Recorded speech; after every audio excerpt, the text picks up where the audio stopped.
Hello everyone, welcome to Aerostruct.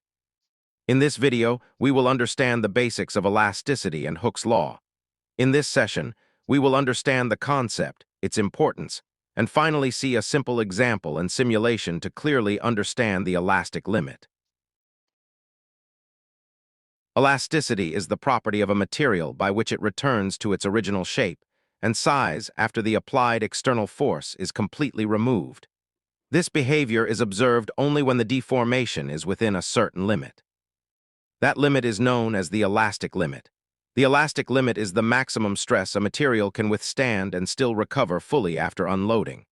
Up to this point, the deformation is temporary and reversible. Once the applied stress exceeds the elastic limit, the material will not return to its original shape and permanent deformation begins. Now, let us see a simulation to clearly understand the concept of elastic limit and how a material behaves under increasing load. Let us consider an example to understand the concept of elastic load and elastic limit. In this simulation, we are observing a straight rod subjected to a gradually increasing tensile load. As the load is applied, the rod begins to elongate. Up to a certain value of load, here let us assume 80 kilonewtons, the material behaves elastically. This means that although the rod deforms under load, once the load is removed, it completely returns to its original shape. There is no permanent change in length or geometry. This maximum load up to which the material can fully recover its original shape after unloading is called the elastic load, and the corresponding region is known as the elastic limit. Now observe what happens when the applied load exceeds 80 kilonewtons. Beyond this point, the material no longer behaves elastically. Even after removing the load, the rod does not return to its original shape. A permanent deformation remains. This permanent change in shape is known as plastic deformation, and the material has crossed from the elastic region into the plastic region. In summary, within the elastic limit, deformation is temporary and fully recoverable, whereas beyond the elastic limit, deformation becomes permanent.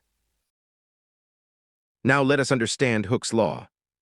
Hooke's law states that stress is directly proportional to strain, but only within the elastic limit of the material. This means, as long as the material behaves elastically, the deformation increases linearly with the applied load. Mathematically, this relationship is represented using a constant called the modulus. For normal stress and strain, it is called the modulus of elasticity, denoted by. And for shear stress and shear strain, it is called the modulus of rigidity, denoted by G. These moduli indicate how stiff or flexible a material is.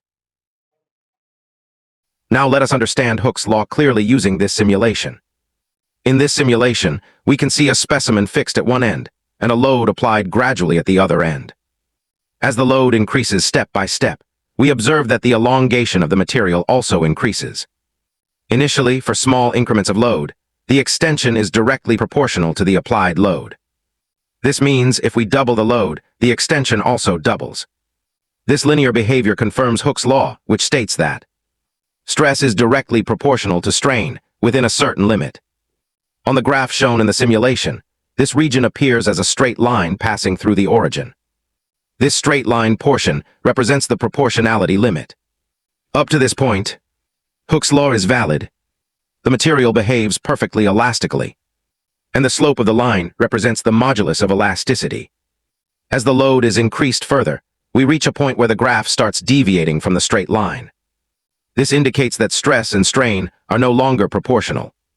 However, the material may still return to its original length if the load is removed. This region is called the elastic limit. So between proportional limit right arrow Hooke's law is valid. Elastic limit right arrow elastic behavior exists, but Hooke's law does not strictly apply. Beyond the elastic limit, when the load is increased further, the material undergoes permanent deformation. If the load is removed in this region, the specimen does not return to its original shape. This clearly shows that Hooke's law exists only up to the proportional limit. Elastic behavior exists up to the elastic limit. Beyond elastic limit, plastic deformation begins.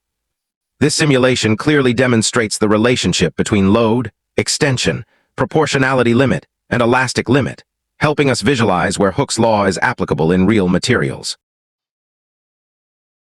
Now, based on Hooke's law, Let us define the modulus of elasticity and modulus of rigidity. First, the modulus of elasticity, denoted by. It is defined as the ratio of normal stress to normal strain within the elastic limit. So E is equal to tensile stress divided by tensile strain, or compression stress divided by compression strain. Mathematically, we can write E equals sigma by epsilon. This modulus indicates how stiff a material is under tensile or compressive loading. A higher value of E means the material is stiffer and undergoes less deformation. Next, the modulus of rigidity, denoted by G. It is defined as the ratio of shear stress to shear strain, again within the elastic limit. Mathematically, G equals tau by gamma. The modulus of rigidity represents the material's resistance to shear deformation.